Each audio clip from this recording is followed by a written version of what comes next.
अस्सलामुअलैकुम। Motorway ज़्यादती case, मुल्ज़म Abid Ali और कितनी वारदातों में मुलव्वस रहा। मुजरमों का गैंग मोटरवे पर घात लगाए क्यों बैठा था। नए इंकशाफात सामने आ गए। मजीद तफसील में जाने से पहले आपको बताता चलूं कि आप देख रहे हैं मारखोर चैनल। अगर आपने अभी तक हमारा चैनल सब्सक्राइब नहीं किया है तो अभी सब्सक्राइब करें, साथ में बेल आइकॉन को जरूर प्रेस करें ताकि लेटेस्ट अपलोड होने वाली हमारी वीडियोस का नोटिफिकेशन आपको बर वक्त मिलता रहे। वीडियो को लाइक करें, शेयर करें, कमेंट सेक्शन में अपनी राय का इजहार जरूर करें। दोस्तों, मोटरवे पर खातून से बदअखलाकी के केस में बड़ी पेशरफ्त सामने आई है। देपालपुर से गिरफ्तार मुल्ज़िम शफकत ने दौरान तफ्तीश खातून से बदअखलाकी का एतराफ़ कर लिया है। पुलिस ज़राए के मुताबिक गिरफ्तार मुल्ज़िम शफकत का DNA भी मैच कर गया है।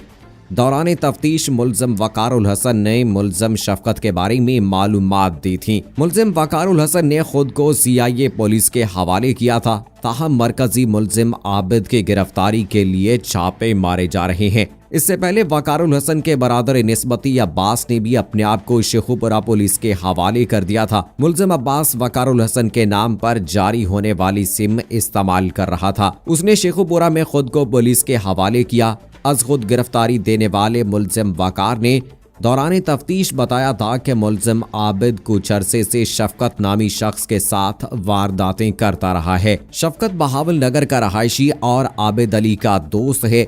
ज़राए के मुताबिक मुल्ज़िम वक़ारुल हसन इब्तदाई तहकीकात में वाक़े में मुलव्वस नहीं पाया गया। उसका DNA भी मैच नहीं हुआ। ताहम मुल्ज़िम मौके पर मौजूद था या नहीं, अभी तस्दीक होना बाकी है। दूसरी जानिब खातून से बदअखलाकी का मरकजी मुल्ज़िम आबिद अली ताहाल गिरफ्तार नहीं हो सका। पुलिस मुल्ज़िम आबिद अली के करीबी अजीजों समेत 7 अफराद को हिरासत में ले चुकी है। गिरफ्तार मुल्ज़िम शफकत ने दौरान तफ्तीश इंकशाफ किया है कि मरकजी मुल्ज़िम आबिद ने शेखुपुरा में भी डकैती के दौरान खातून को बदअखलाकी का निशाना बनाया, लेकिन उसके खिलाफ सिर्फ डकैती का मुकदमा दर्ज हुआ।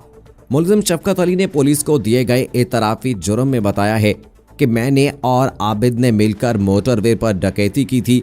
वाक़े का मरकजी मुल्ज़िम आबिद अली जराइम में मेरा साथी है। पहले हमने डकैती की, बाद अज़ां खातून को बदअखलाकी का निशाना बनाया। मोटरवे पर वारदात के बाद एक रात किला सतार गांव में गुजारी। मामला मंजर आम पर आने के बाद देपालपुर चला गया, जबकि आबिद वालिद के पास चला गया था। आबिद से आखिरी राब्ता 3 रोज पहले हुआ। मुल्ज़िम ने मजीद बताया कि मोटरवे के करीब घात लगाकर वारदात के लिए बैठे थे। वारदात के लिए तीनों को बुलाया गया, लेकिन बाला मिस्त्री वापस चला गया। जब देखा कि गाड़ी में सिर्फ खातून और बच्चे हैं तो गाड़ी के पास गए और गाड़ी के इर्द गिर्द कई चक्कर लगाए। लाहौर की इंसदादे दहशतगर्दी अदालत ने सियालकोट मोटरवे पर दौरान डकैती खातून से ज़्यादती के मुल्ज़िम को 14 रोज़ा जुडिशल रिमांड पर जेल भिजवा दिया है। इंसदादे मुतासरा खातून से हासिल नमूने मुल्ज़मान के DNA से मैच कर गए हैं। DNA नमूने फॉरेंसिक लेबॉर्ट्री के डाटा बैंक में पहले से मौजूद थे। दस्तयाब शनाख्त के मुताबिक एक मुल्ज़िम का नाम मोहम्मद आबिद और दूसरे का नाम वकार है। दहशतगर्दी अदालत के जज अरशद हुसैन भुट्टा ने केस की समाअत की। सेशन कोर्ट के जज ने मुल्ज़िम को इंसदादे दहशतगर्दी अदालत में पेश करने का हुक्म दिया था, जिस पर गुजरपुरा पुलिस ने मुल्ज़िम शफकत को सख्त सिक्योरिटी में चेहरे पर कपड़ा डालकर अदालत के सामने पेश किया। एक जज ने मुल्ज़िम शफकत से इस्तफसार किया कि तुमने कुछ कहना है तो बताओ, जिस पर मुल्ज़िम ने कहा कि बस जी मेहरबानी कर दें। फाजिल जज ने दरियाफ्त किया कि क्या मेहरबानी करें, जिस पर मुल्ज़िम ने कहा कि मुझे छोड़ दें। जज अरशद हुसैन भुट्टा ने मुल्ज़िम से कहा कि तुम्हारा DNA मैच कर गया है, तुमने कुछ नहीं किया होगा तो छूट जाओगे। डटाई तो देखें, एक ऐसा केस जिस पर पाकिस्तानी और आलमी मीडिया पर बहस हो रही है। मुल्क भर में शदीद गम और गुस्से की कैफियत देखने में आई है और हुकामे बाला ने वाक़े का सख्ती से नोटिस लेकर कार्रवाई की हिदायत की है। इस वाक़े का मुजरम अदालत से खुद को छोड़ने का मुतालबा कर रहा है। एक तरफ जहां लाहौर सियालकोट मोटरवे पर गैंग रेप का मरकजी मुल्ज़िम ताहाल कानून की गिरफ्त में नहीं आया, वहीं पुलिस ने तीसरे मुल्ज़िम को गिरफ्तार कर लिया है। सूबा पंजाब में अमन अमान की सूरत हाल पर ब्रीफिंग के दौरान वज़ीर आज़म इमरान खान ने पुलिस सरबराह को हिदायत की कि वो जल्द मोटरवे गैंग रेप केस को इसके मंतकी अंजाम तक पहुँचाएं और कानून के मुताबिक कसूरवारों के लिए ज्यादा से ज्यादा सजा को यकीनी बनाएं। उधर हालिया पेशरफ से मुतालिक एक सीनियर पुलिस ओहदेदार ने बताया कि तीसरा मुलजम जिसकी शनाख्त इकबाल उर्फ बाला के नाम से हुई है, उसे शरीक मुलजम शफकत अली की जानिब से दौरान तफ्तीश फराहम की गई मालूमात पर गिरफ्तार किया गया। उन्होंने कहा कि ये मुलजिम बराह रास्त रेप केस में मुलव्विस नहीं, ताहम गैंग के मुतहर्रिक रुकन के तौर पर यह केस में मरकजी मुलजिम और गैंग सरबराह आबिद मालही के मुमकिना ठिकानों के बारे में बता सकता है। 4 लोगों के ग्रुप की सरबराही करने वाला आबिद मालही पुलिस को पंजाब के मुख्तलिफ थानों में दर्ज कम अज कम 10 मुजरिमाना केसेस में भी मतलूब था। इससे पहले इतवार को मुश्तबा मुलजिम वकारुल हसन ने पुलिस के सामने सरेंडर करते हुए दावा किया था कि वो बेकसूर है और हुकाम से दरख्वास्त की थी कि उसके दावे की तौसीक के लिए उसका DNA टेस्ट किया जाए। मुख्तलिफ टीमें आबिद मालही की तलाश के लिए काम कर रही हैं, ताहम अब तक कोई कामयाबी हासिल नहीं हुई है। उसकी आखिरी लोकेशन जुर्म के बाद की गई कॉल से ट्रेस की गई, जो गाजी कोट शेखुपुरा की थी। बाद अज़ान जब पुलिस ने उसके घर पर छापा मारा, वो पहले ही ये जगह छोड़कर जा चुका था। ताहम पुलिस ने उसकी बीवी, बाप, भाइयों और एक कमसिन बेटी समेत तमाम घर वालों को हिरासत में ले लिया। ओहदेदार का कहना था कि ताहम बच्ची को चाइल्ड प्रोटेक्शन ब्यूरो पंजाब के हवाले कर दिया गया है। पुलिस की तफ्तीशकारों ने मुलजिम के रिश्तेदारों, दोस्तों और जो उनके राब्ते में थे सबसे सवालात किए।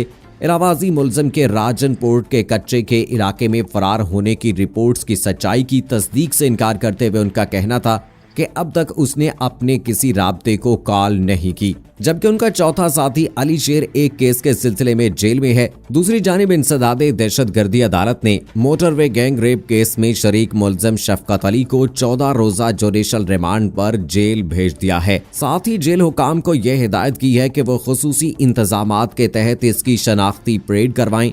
वाक़े के मरकजी मुलजिम की शनाख्त आबिद अली के नाम से हुई और उसका DNA मैच कर गया है, जबकि इसकी गिरफ्तारी के लिए कोशिशें जारी हैं। मुलजिम आबिद ने 2013 में खातून और उसकी बेटी से ज़्यादती के बाद मुतासरा खानदान से सुलह कर ली थी, लेकिन जराइम से बाज ना आया तो इलाके से निकाल दिया गया। 2013 से 2017 तक ज़्यादती और डकैती समेत दीगर जराइम के 8 पर्चे कटे और 8 साल में कई मरतबा गिरफ्तार हुआ, मगर जमानत पर रिहा हो गया। आबिद आखिरी बार 8 अगस्त 2020 को गिरफ्तार हुआ, मगर चंद दिनों बाद ही जमानत हो गई। मुलजिम आबिद उजरत पर कत्ल भी करता है और एक कत्ल के 25,000 उजरत लेता है। मुलजिम आबिद शहरियों की जानो माल से खेलता रहा, मगर सजा क्यों ना मिल सकी। शहरियों ने निजामे इंसाफ पर सवाल उठा दिए। दूसरा मुलजिम वकारुल हसन भी डकैती की 2 वारदातों में मुलव्विस निकला और 2 हफ्ते पहले ही जमानत पर रिहा हुआ था। 27 साला आबिद का ताल्लुक बहावल नगर से है। वो लाहौर आता जाता रहता है। मुलजिम आबिद इश्तिहारी मुजरिम है, कई वारदातों का रिकॉर्ड है। मुलजिम ताहाल फरार है और उसकी तलाश जारी है। दोस्तों, ये बड़ी काबिल अफसोस बात है कि इस किस्म का वाकया जो ये रूनमा हुआ है, ये तमाम मुसलमानों के लिए और खास तौर पर पाकिस्तानियों के लिए बाइस से शर्मिंदगी है। और हमारी आला हुकाम से ये अपील है कि इस किस्म के दरिंदों को सख्त से सख्त सजा दी जाए, ताकि आइंदा कोई ऐसा वाकया ना हो। लेकिन दोस्तों, वहीं हमें अफसोस होता है कि इस वाक़े के बाद भी रोजाना की बुनियाद पर मुल्क के कोने कोने में वाकयात हो रहे हैं और इसकी वजह है ऐसे लोगों को सजा का ना मिल पाना। दोस्तों, आपकी क्या राय है? कमेंट सेक्शन में जरूर बताइएगा। मुझे अगली वीडियो तक इजाजत दीजिए। फी अमानिल्लाह।